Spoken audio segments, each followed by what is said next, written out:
Wuji, Gong, and the Secret of Immortality. Stephen Elliott with Dr. Meng-Sheng Lin.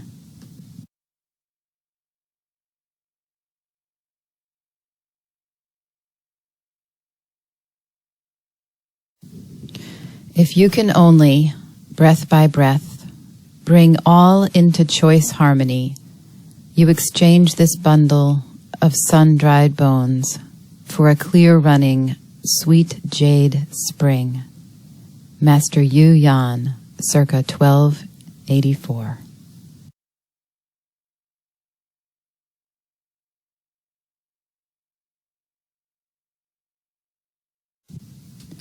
Preface.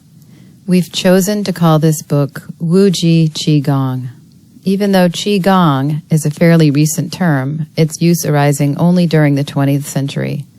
We choose this name because otherwise people will not know what it is we're talking about.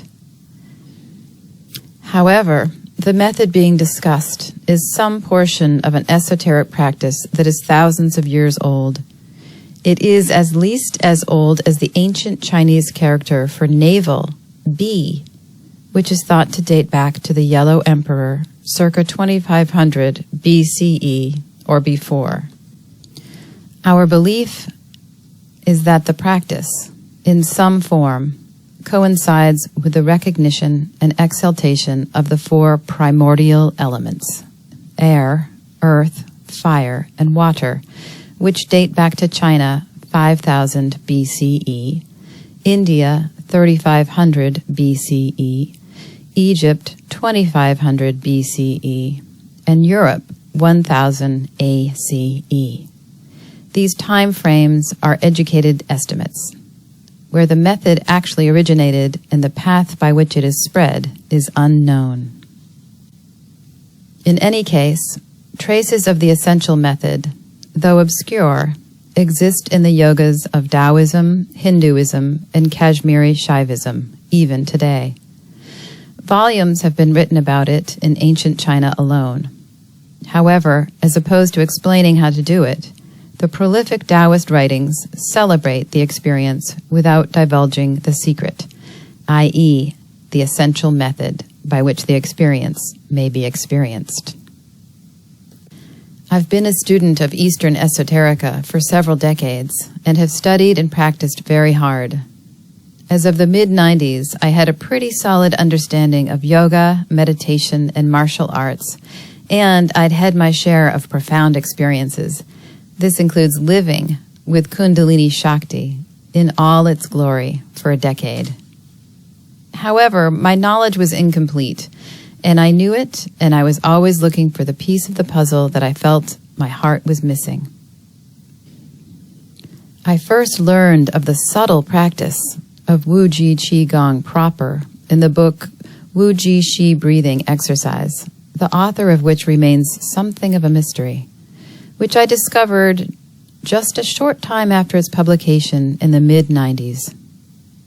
When I received the book, I began poring over it right away, trying to determine if it contained anything novel, as I have bookshelves of this kind of material, all of which I'd combed through very carefully, and it did. In particular, there are a number of very specific instructions that I'd not run across before. I can safely say that I'd been exposed to all of the principles earlier via either direct yoga, martial arts instruction, or by the way of written material, but without this degree of specificity. I began studying the exercise intensely, trying to make heads or tails of it. This was not particularly easy because the instructions contained in the book are articulated in a way that make them quite difficult to understand, and they are anatomically incorrect. So making sense of it was an experiential process of trial and error. However, I'd studied many of the classics thoroughly, and because of my own practice, I'd been fortunate enough to touch it numerous times. I had a pretty good idea of what I was looking for. Within a few months, I was very confident that I was on the path of a very important personal discovery. Within a year, I knew I'd found what I'd been looking for since I began my study of yoga and martial arts 20 years earlier. The essential meditative method that yields the profound experiences of legend. Stephen Elliott, February 2010, Year of the Tiger.